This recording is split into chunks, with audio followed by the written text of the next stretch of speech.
અદ્ભુત એજ્યુકેશન ચેનલમાં તમારું હાર્દિક સ્વાગત છે। આજના વિડીયોમાં આપણે જોવાના છે ચેપ્ટર 3 ચતુષ્કોણની સમજ, જેની અંદર સ્વાધ્યાય 3.1 દાખલા નંબર 1। દાખલા નંબર 1 ની અંદર આજે આકૃતિ આપી છે, શેની આકૃતિ છે? સમાંતર બાજુ ચતુષ્કોણ। શેની છે? સમાંતર બાજુ ચતુષ્કોણ। ક્લિયર? તો સમજો, સમાંતર બાજુ ચતુષ્કોણ એબીસીડી આપેલ છે। દરેક વિધાનને તેમાં ઉપયોગ કરવામાં આવેલ વ્યાખ્યા અથવા ગુણધર્મનો ઉપયોગ કરીને પૂરું કરો। પહેલી ખાલી જગ્યા છે, હું પહેલી ખાલી જગ્યા માટે ગુણધર્મ લખીશ અને પહેલી ખાલી જગ્યા પૂરીશ। અહીં આપેલું છે એડી, તો એની સામે શું થાય? બીસી અથવા સીબી। શું થાય? એડી બરાબર બીસી। કેમ? કારણ કે સમાંતર બાજુ ચતુષ્કોણમાં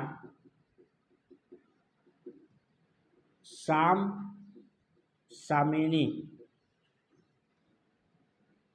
બાજુઓ સમાન હોય। કેવી હોય?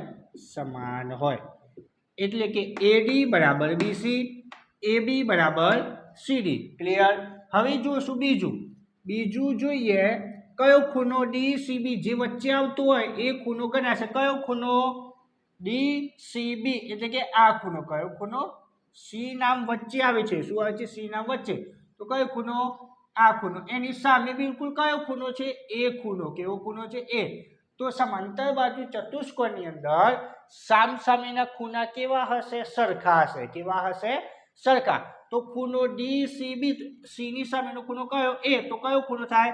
બી એ ડી પર લખાય અથવા તો ડી એ બી પર લખાય। આપણે લખીએ બી એ ડી, જે રીતે લખાયું હતું બેનું કારણ લખીએ, કારણ કે સમાંતર બાજુ ચતુષ્કોણમાં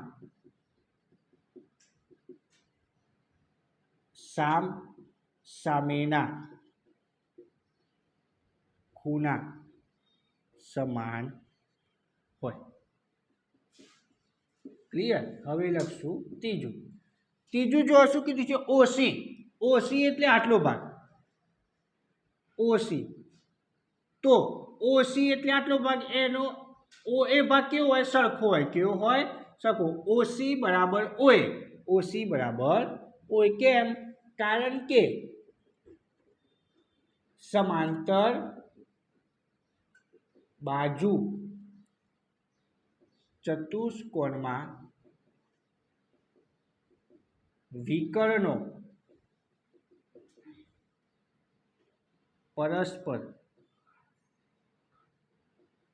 દુભાગે છે। ક્લિયર? પહેલું શું હતું? સમાંતર બાજુ ચતુષ્કોણના સામસામેની બાજુઓ સરખી। બીજું શું હતું? સમાંતર બાજુ ચતુષ્કોણની અંદર સામસામેના ખૂણા સરખા। પછી શું હતું? જે વિકર્ણો હોય એ સરખા, એટલે ઓસી બરાબર ઓએ। કેમ? કારણ કે વિકર્ણો પરસ્પર શું કરે છે? દુભાગે છે। શું કરે છે? પરસ્પર દુભાગે છે। પછી જોશું ચોથું, હવે ખૂણો ડી એ બી, એટલે કે કયો ખૂણો? એ ખૂણો। કયો ખૂણો? એ ખૂણો। પછી કયો ખૂણો? ડી ખૂણો। કયો ખૂણો? ડી। તો આ ડી ખૂણો, આ એ ખૂણો, ડી ખૂણો, આ બંનેનો સરવાળો કેટલો થશે? 180°। કેટલો થશે? 180। કેમ 180? કારણ કે બંને ખૂણા કેવા? પાસેના ખૂણા। કેવા ખૂણા? પાસેના ખૂણા, એટલે કેવી જોડ બને? પૂરક કોણ। કેવી જોડ બને? પૂરક કોણ। શેની અંદર? સમાંતર બાજુ ચતુષ્કોણની અંદર પાસેના ખૂણાઓનો સરવાળો કેટલો થાય? 180°।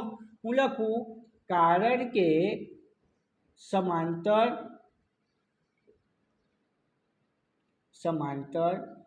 બાજુ ચતુષ્કોણમાં પાસેના ખૂણા કેવા? પૂરક કોણ। કેવા? પૂરક કોણ હોય। પાસેના ખૂણા પૂરક કોણ, અને પૂરક કોણની અંદર બે ખૂણાનો સરવાળો કેટલો થાય? 180°। ક્લિયર?